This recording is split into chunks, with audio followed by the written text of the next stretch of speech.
السلام علیکم اکای حاجی میرزا. من یک خواهر اسلامی شما از شهر دوشنبه. من صاحب شوهر و یک فرزند. من از شما معذرت میخواهم و خواهش میکنم که همین جمعه جواب گردانید. پدر من به مهاجرت مهنتی به دولت روسیه رفته است، اما مادرم باشد از فرصت استفاده برده با مرد ساز گرفته و او را به خانه اش می آورد. من با شوهرم خانه جدا دارم و در دیگر مکان زندگی می کنم. من روز این کار مادرم را فهمیدم و به خانه مادرم رفتم. مادرم باشد بهانه کرده و مرا در خانه اش راه نداد. من با مادرم جنگ و جنجال را برداشتم و به خانه مجبور در آمده دیدم که دسترخوان برای 2 کس آراسته شده و در آنجا می نوشی ایستادم. گریان شدم، به مادرم جنگ و جنجال کردم و مادرم از من رنجید. چند روز بعد من طعام پخته و برای طلب بخشش به خانه مادرم آمدم و مادرم را خرسند کردم. لیکن مادرم به من گفت اگر تو ستر عورت کنی یا اینکه سبق گیری من تو را نمی بخشم. من شنیده بودم که برای یک زن 4 کس را خداوند عذاب می کند. آیا به این رفتار مادرم من در نزد خداوند گناهگار هستم یا نه؟ آیا من تعلیم قرآن گیرم یا ستر عورت کنم و اگر نکنم عاقب مادر می شوم یا نه؟ التماس پیشوای بزرگ جواب پوره دهید و در حق من و مادرم دعا کنید.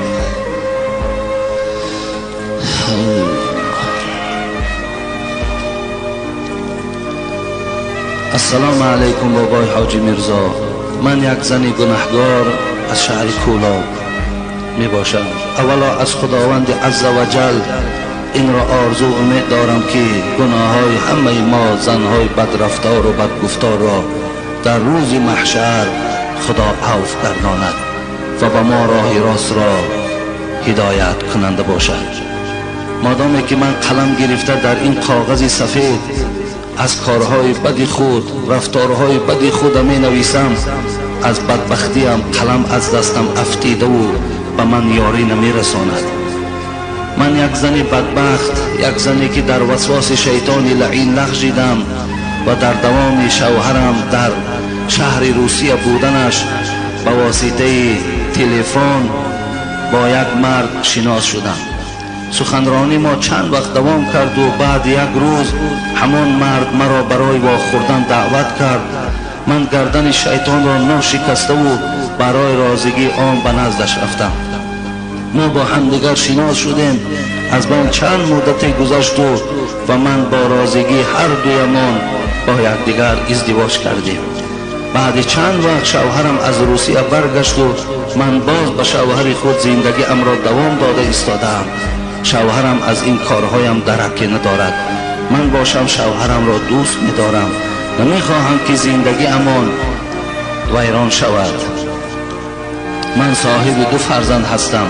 از شما خواهش و التماس دارم با من مصلحت بدهید که زندگی ام ویران نشود. و این را گفتنیم که نکاح ما بریده است یا نه، حلال است یا حرام. من از شوهرم یگان شکایتی ندارم. التماس دارم که به من مصلحت بدهید که زندگیم ویران نشود. من 5 وقت نمازم را خوانده ایستادم. از این کارهای بدم به نهایت پشیمان هستم. نمیخواهم فرزندانم از پدرشان جدا شوند. التماس حاجی اکا در حق من دعای نیک کنید. آخران مکتوب. السلام علیکم داملای شیرین بیان و نکته سنج حاجی میرزای مهربان.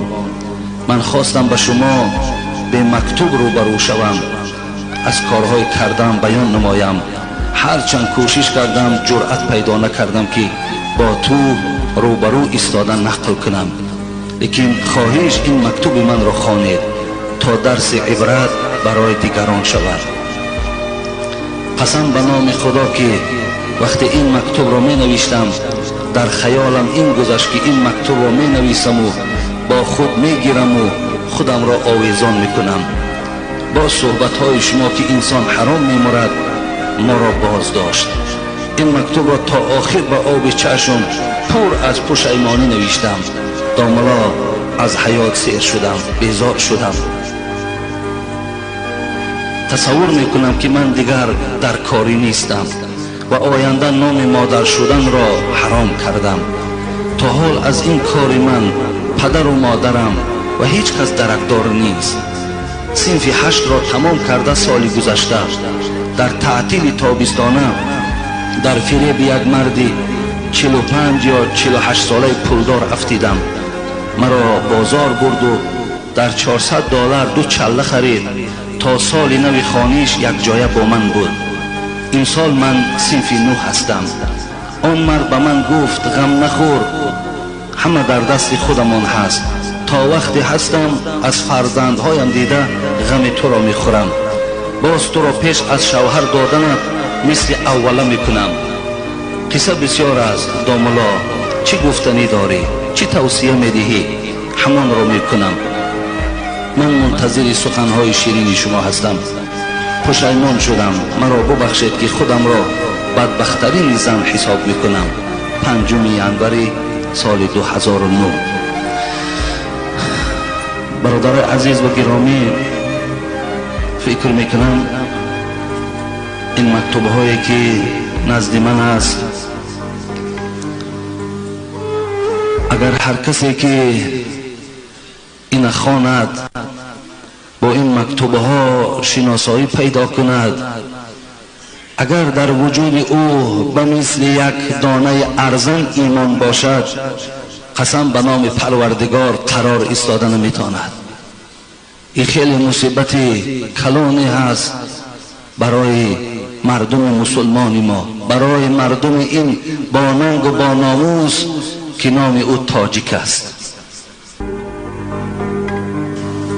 برادر عزیز، حبیب خدا میگوید من وقتی نزد دروازه جنت ایستادگی میکنم، اکثر آن کسانی که در این جنت پرناز و پرنعمت خدا می‌درآیند از تمام نوش و نعمت این جنت استفاده میبرند، از گروه مسکین ها و فقیر هاست.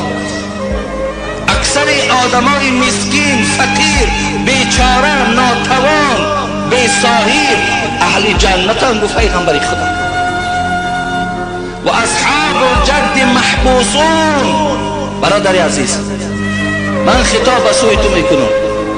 پیغمبر خدا گفت و اصحاب الجد محبوسون، مردمی که در دنیا پولدار بودند، مردمی که در دنیا نامشان بای بابا بود، نامشان بای بچه بود. پیغمبر خدا گفت خداوند اینها را امر میکند روز قیامت اینها را در جای علاهیده جمع کنه، بالای من حساب دارو. اصحاب الجد محبوسون، یا را حبس برای اینا را ما حساب میکنیم. چی حساب میکنیم؟ لا تزول قدم عبد حتى يسأل عن امور فيما افناه وعن علم فيما فعل فيه وعن ماله من اين اكتسبه وفيما انفقه وعن جسمه فيما ابلاه. ما از اینا میپرسیم من اين اكتسبه، از کجا این درآمدی تو از کدام راه بود؟ از کجا این مبلغ برای تو آمد؟ از کجا این خوشی ها و این راحت هایی که تو در دنیا کردی اینا را از کدام راه کردی؟ ما میپرسیم من این اکتسبه، با کدام راه تو کسب کردی؟ و فیما انفقه، کام راه به این پول دادگی خدا را تو صرف کردی. دو ثواب بالای مالداران خدا دارد. برادرای مالدار، خدای مهربان دولتان بازم زاید کند، لیکن در برابر زاید کردن مال شما خدا ایمان شما را قوی کند، خدا ترسی شما را زیاد کند. رحم و انصاف و شفقت شما را زیاد کند، شما را ملت دوستدار کند، اسلام دوستدار کند، حس ملی شما را خدا زنده نگه دارد. اخوان برادر عزیز، خدا برای تو این که مبلغ داد و تو دختر صنف 8 بری به آبرو کنی که او بیچاره به کشتار تیار است برای 400 دلار تو حیات چه می سوزاند. غم تو را من از غم فرزندان در زیاد میخورم. برادر عزیز، دوستان خدا می گفتن غم دین خور، غم دین است. همه غم ها فروزتر از دین است. غم دنیا مخور که بیهوده است، هیچ کس در جهان نیاسوده است. تو دروغ میگو، تو غمخوار نیستی، تو غم او را میخوردی، تو انسان را به حالت نمی آوردی. تو فراموش نکن که این سوال پروردگار روز قیامت از تو میکنه، از کجا این درآمدت بود و این پول تو در کجا صرف کردی. اونجا بنام پروردگار برای تو شرمندگی است، خجالت است که گویی پول من 400 دلار شاید صنف 8 من به آبرو کردم. چه جواب بگو؟ اینا همش اذا زلزلت الارض زلزالها و اخرجت الارض اثقالها و قال الانسان ما لها یومئذ تحدث اخبارها. این آیت قرآن ابو هریره میگه پیش پیغمبر خدا خواندن، حبیب خدا در حال میگه گفتن ایسته یومئذ تحدث اخبارها. بدانین همین اخبار چه اخبار است، بدانین که این زمین چه اخبار پیش خدا را میتد. برادر عزیز، آیت شب شما را فریب دادن، شما آدمای ضعیف ایمان، شما آدمای بی غیرت، زمین 10 بر می جنبد، تا روز خواب نکردی، از پیشگاه پروردگار نمیترسی، از پیشگاه خدا نمیترسی. تا روز کودکاتون در دست کوچه به کوچه گشتید که زمین می جنبد، از زمین جنبی ترسیدی و از شدت روز قیامت نمیترسی. پیشگاه خدا در راست خود کند و گوید ای نام تا نمیگیرن. اونجا نام هر کس با همون کسب دنیایی فریاد کرده می شود ای زینه‌کار پیش گذر. نمیترسی. بدانین گفت پیغمبر خدا یومئذ تحدث اخبارها، روز قیامت زمین اخبار میدهد. بدانین این اخبار چه اخبار است؟ گفتن نمیدانیم، الله و رسول اعلم، خدا و رسول داناست، ما نمیدانیم. حبیب خدا گفتن ان تشهد على كل عبد او امة بما عمل على ظهرها تقول عملت كذا و كذا في يوم كذا و كذا. ببینید روز قیامت این زمینه که بالاش در امروز بی پروا گشته سیم. برادر عزیز، ولی این زمین شما زمین هم نگوید. گفتی سعدی این خاک گر به تأمل نظر کنی مردک، این خاک گر به تأمل نظر کنی چشم است و روی و قامت زیبای دلبران.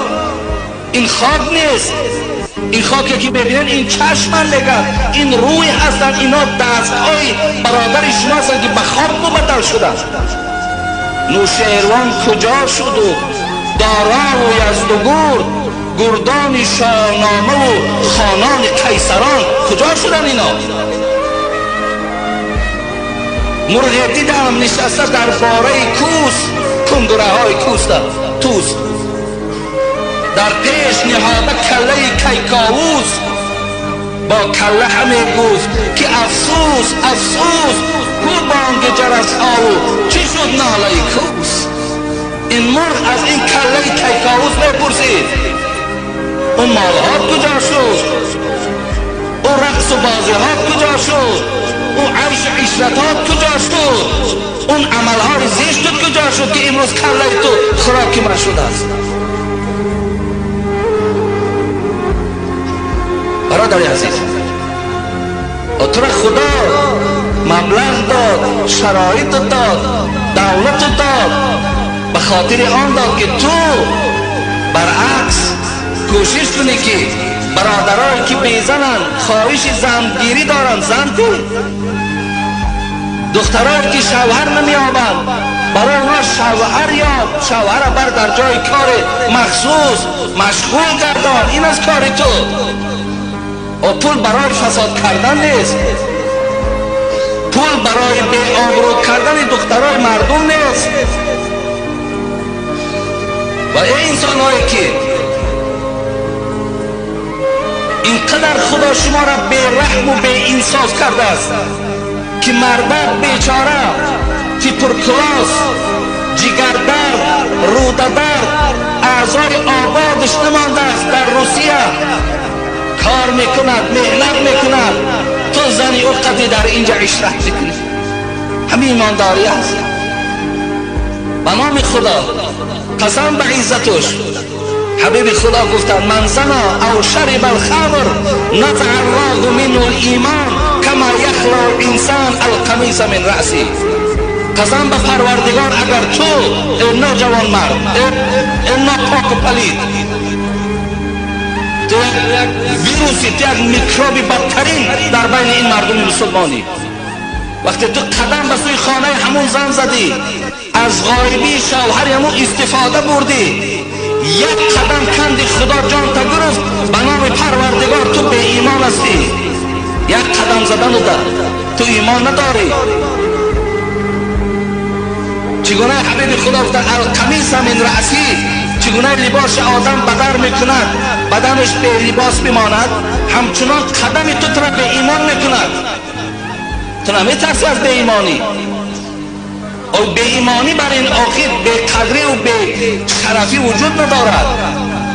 کسی از خواجه جندی بپرسید که تو به یا سگ و از کس ترسی؟ خواجه جندی 400-500 شاگرد داشت.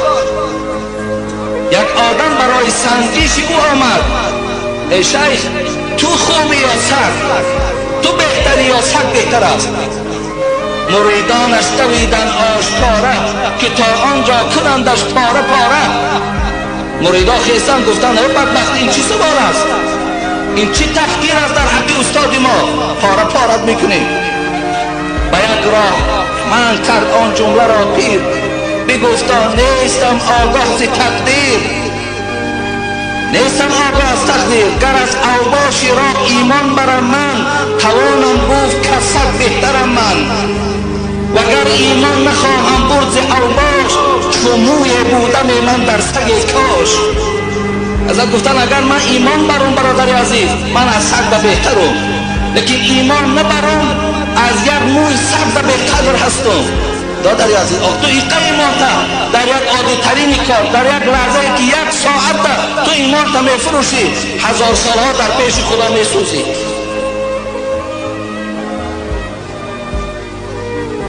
رسول اکرم صلی الله علیه و سلم گفتن من قعد على فراش مغیبت قیض الله له ثعبانا یوم القیامه. برادر عزیز حدیث پیغمبر را گوش کن. من قعد على فراش مغیبت، یک برادر از غایب بودنش، از نبودنش، از غریبی بودنش، از خانش بیرون بودن استفاده بردی. حبیب خدا گفتن خانه را تینج یافتی، خانه را خیرات کردی، یا با طریق تلفن او را تو شیفته خودت کردی، فریفته کردی و رفتی این کار زیست و ناشایانه در حق این خواهر مسلمان انجام دادی. حبیب خدا گفت زود است که خدا جان تا میگیرد و زود است که تو پیش پروردگار میایی و لیکن خداوند قیض الله له ثعبانا یوم القیامه. انمون مارهایی که حتی انسان در تلویزیون دیدن مار را حذر میکنه، میترسد. ببین وقتی مارهایمون تلویزیون در پیتانهایی را که نشان میدهند 400 کیلو 300 کیلو، وقتی آدم میبیند ترس او را فرا میگیرد. حبیب خدا گفت برای تو انسانی که این کار زشت و شنیع را در حق خواهر مسلمان، مادر مسلمان، علل خصوص زنهای شوهردار، دخترهای شوهردار انجام دادی. خداوند برای تو در قبر همچنان مارها را آماده میکند.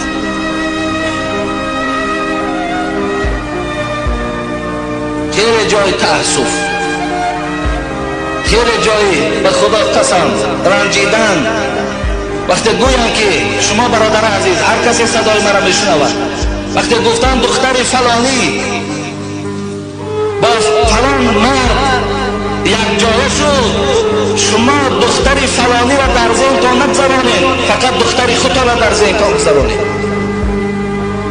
وقتی آوازه کدام زن شوهردار اگر دیار ما را فرا گرفت، تصور کن زن شماست. وای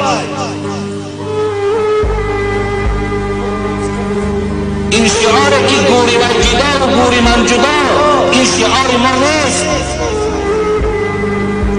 اذا رأى منكم منكرا فليغيره بيده فإن لم يستطع فبلسانه فإن لم يستطع فبقلبه وذلك أضعف الإيمان.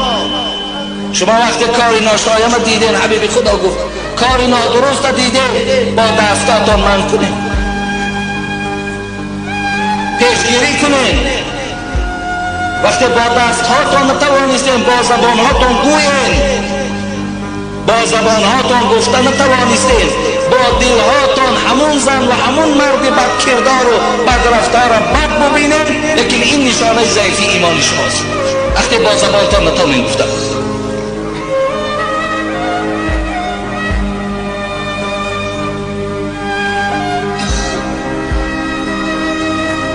لا يزني زاني حين يزني وهو مؤمن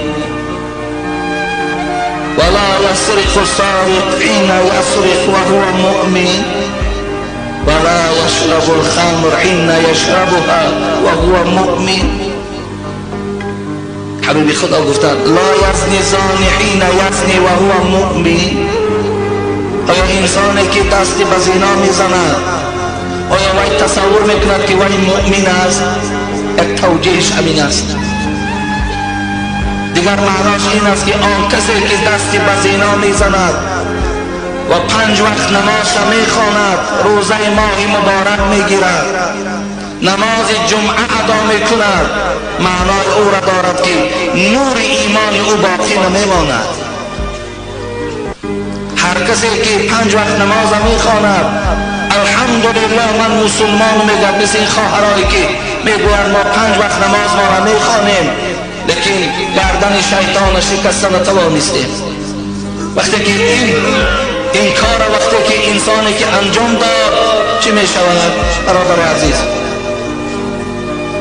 معنای این دارد که ایمان او کامل نیست، معنای او مکمل نیست، ایمان او مکمل نیست. ولا يسرق سارق حين يسرق وهو مؤمن. حبیب خدا گفتند انسانی که اگر 5 وقت نمازش میخواند، روزه ماه مبارکش میبارد، نماز جمعه را ادا میکند، لیکن در برابر این دزد است، دزدی میکند، مال مردم را خیانت میکند، آیا وی مؤمن است؟ آیا وی ایمانش کامل است؟ معنایی را دارد که ایمان او نور ندارد.